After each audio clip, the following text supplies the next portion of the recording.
Hey everybody, we're finally back with our very last boss ranking, the top 10 best bosses in the Soul series voted by you, the fans. If you haven't checked out the last video on the fan voted top 10 worst bosses, go check that out here. That video was mostly jokes because, let's be honest, most of the bosses there are a joke. But for this video, I'm going to take a more laid back tone while we have an open discussion on exactly why you all think these bosses deserve the honor of the top 10 best in the series. And of course, I encourage you to keep up that dialogue in the comments with your own thoughts. Without further ado, let's jump in with number 10.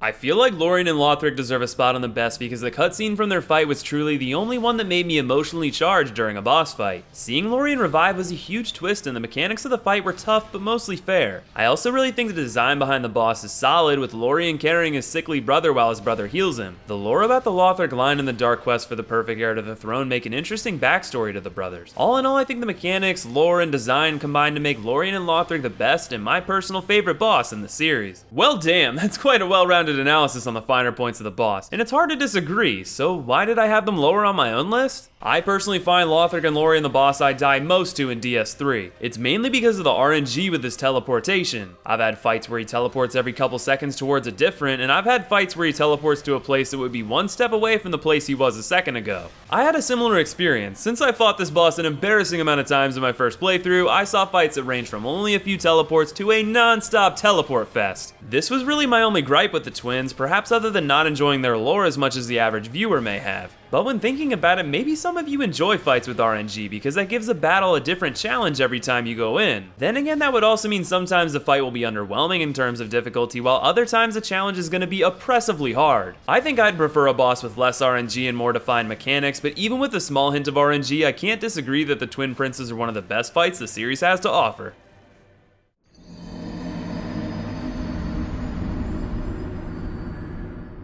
GWYN is one of the bosses I got a decent amount of flack for not including higher on my own list. My complaint was I thought the challenge was too easy if you're a parry king and a bit too hard if you're not. So what makes GWYN so special for you all? Dark Souls 1 was my first intro into the series and I quite literally collapsed to my knees upon defeating him. I prepared, I died, I persevered, and I won. Suck it, Dark Souls! I haven't been playing Soulsborne for long, but when I made it to GWYN, I felt accomplished and happy. I can't wait to play the others, and until I do, GWYN is and most likely will be my favorite boss for a long time. I always found GWYN to be my favorite boss because of the symbolism behind him. He used to be a great lord who helped end the reign of the dragons and begin the Age of Fire, reduced to a hollow gone mad protecting the very little he had left. The setting, music, and gameplay prior to GWYN built up to the moment where you end the game. Perhaps I underestimated the value of the conclusion to a game. I have a feeling if I were to take a poll, most of you probably started the series with Dark Souls, so it's only natural that a lot of your emotions tied with conquering your first Souls experience are linked with the boss you had to defeat to get there. Let's also not forget that if you don't have the DLC, the boss quality is quite poor post San Orlando, so the GWYN bout was surely a breath of fresh air. The fight is certainly an immense challenge without parries, with little to no discernible wind-up in attacks and long, painful combos. The music, lore, and setting are all damn incredible, so there really is very little not to love here. Despite any shortcomings I may see personally within the battle, I think it's easy to see why you've placed them in the top 10.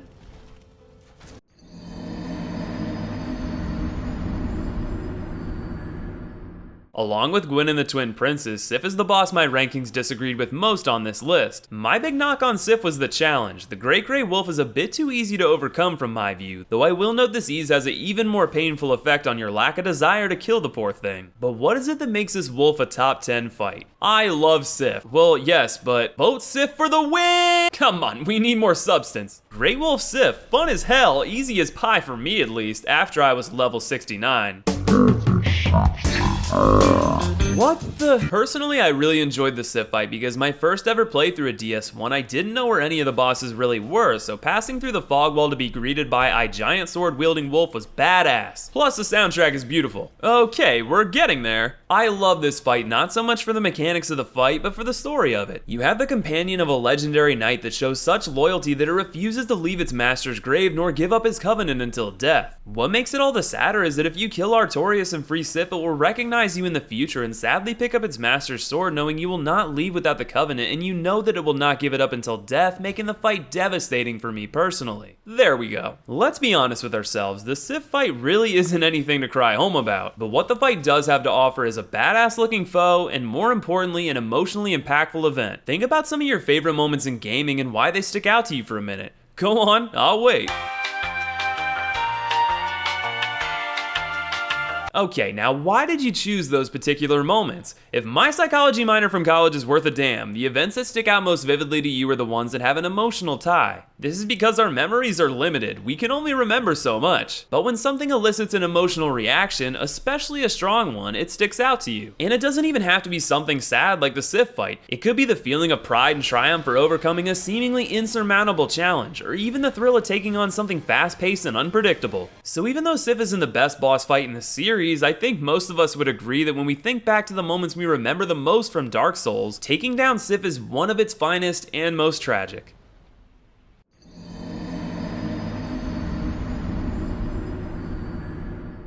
It's Bloodborne time, bitches! Seriously, I was worried this list was only going to be comprised of Dark Souls bosses, so it's really nice seeing Bloodborne get the recognition I feel it deserves. Though, spoiler alert, Ludwig ranked number 11, so we won't be seeing my favorite today. And how does that make you feel, Horseman?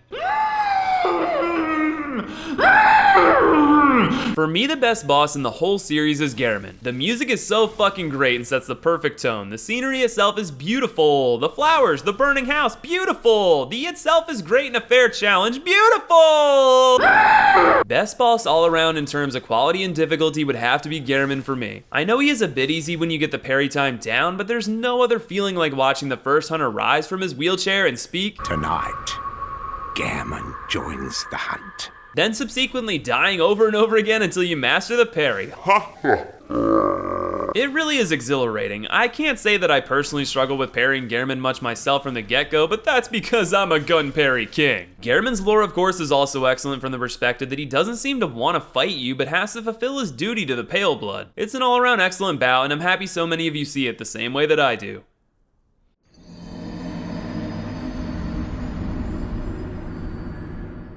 Fighting Lady Maria is a rush I will never forget. The hunter fights in Bloodborne are by far the best fights in the whole game. You two seem to be on an equal playing field until she uses her blood arts and eventually fire arts. Then you overcome all odds and kill her. The fluent way you both move almost like a dance is graceful and amazing. This comment illustrates a large part of why I love Maria's lore in the set piece of the fight itself, but I'd like to bring up an interesting point from Paco Taco. Unlike Ludwig or Pontiff Sullivan or Sola Cinder, as fantastic as those fights are, Maria's different stages are just the same fight, but harder. This is a very good thought that I've never even really thought about. Her moveset doesn't change much at all aside from some delayed animations, but the moves themselves are enhanced in terms of damage. It adds an extra layer to the fight, and with the delays it can throw the player off, but in a good way. I've spent plenty of time talking about why I love this fight so much, and once again I'm really pleased that the majority of you see the value in this fight.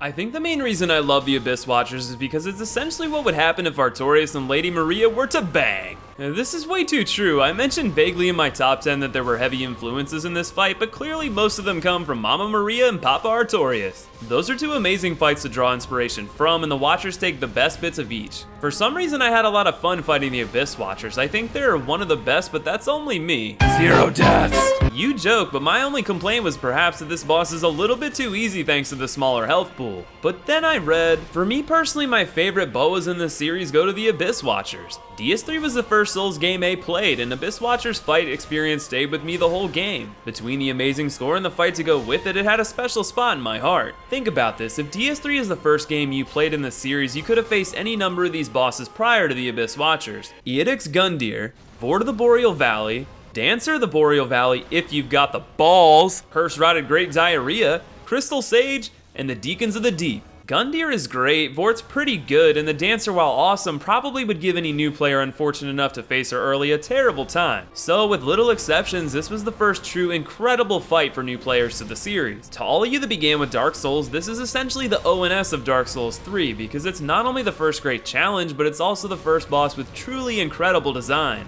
As someone who played Dark Souls 3 last in the Blood Souls continuum and still thinks this fight is top 10 worthy, I have to imagine this fight was astounding for those new to the series.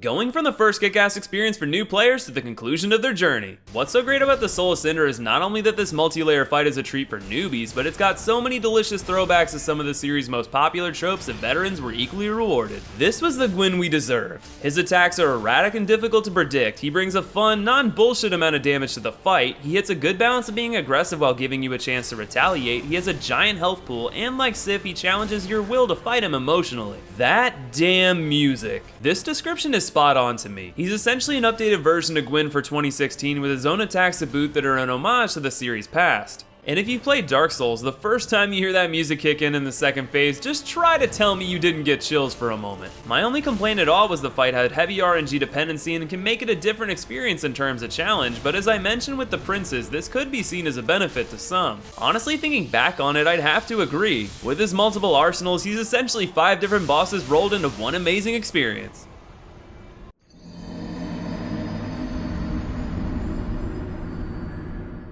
Hail to the king indeed! The difference wasn't too great, but I was gonna be shocked if Nameless King didn't make it this high on the list. The amount of hype behind this boss for its quality and difficulty on release was unreal. I heard from a friend who beat the game 4 times that this boss was nearly impossible. Plus everyone on the internet was saying how this boss was amazing and really difficult to beat, but I didn't think he would be this good. It's really cool to learn the timing of his moves during both forms. After you've done so, it becomes a test of focus as you try not to make a single mistake because one hit could lead to a deadly situation. Absolutely exhilarating to conquer the challenge. When you make parallels between the Abyss Watchers and ONS in terms of the first memorable boss, it's hard not to lump in the Nameless King as well for being memorable for his quality and difficulty. In all honesty, the most trouble I ever had with any game was the challenge of the Nameless King. His combat style with the heavy hits, the agile movement, the fat health bar, and my extremely aggressive playstyle, it made him seem infinitely impossible. I finally beat him. When I did, I literally ran through my house yelling like a madman. He will always have a place in my heart for how challenging he was. While I don't think hard equals good or easy equals bad when it comes to bosses, it's hard to argue that a difficult yet fair challenge that takes immense focus and effort to overcome is something we'll always find memorable.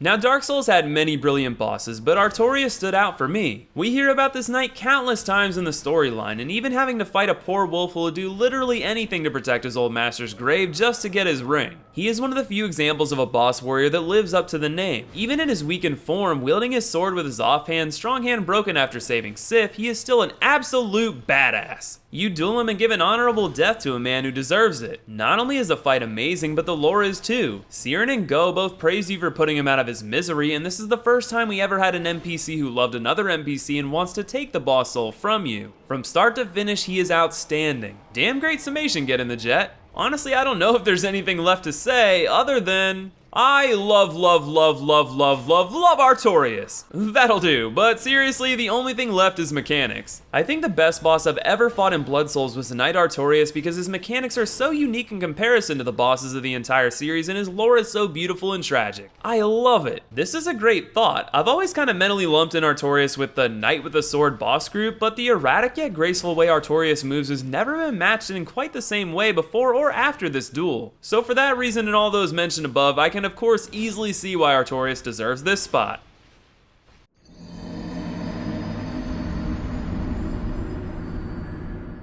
I knew it was gonna come down to ONS and Artorias, but damn, I didn't think it would be that close! 3 fucking votes! Talk about a photo finish. So while either of these bosses could make an argument for the fan favorite, ONS gets the honors this day. To the comments!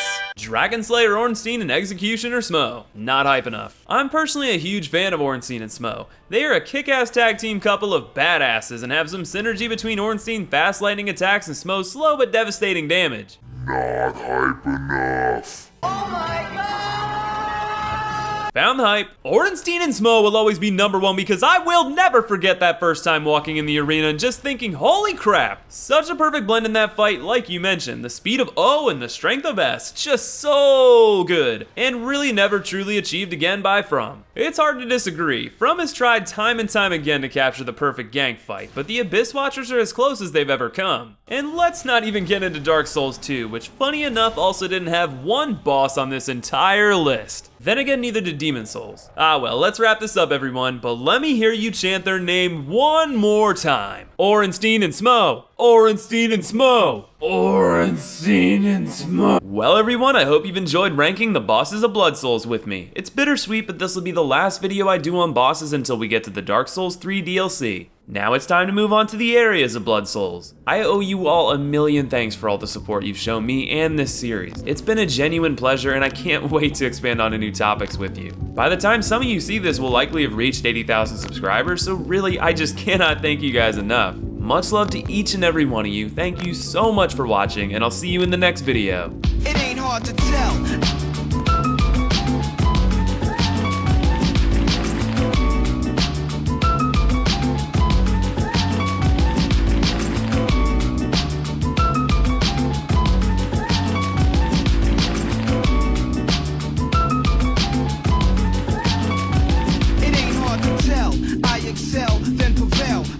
Contacted, I attract clientele. My mic check is life or death, breathing a sniper's breath. I exhale the yellow smoke, a Buddha through righteousness.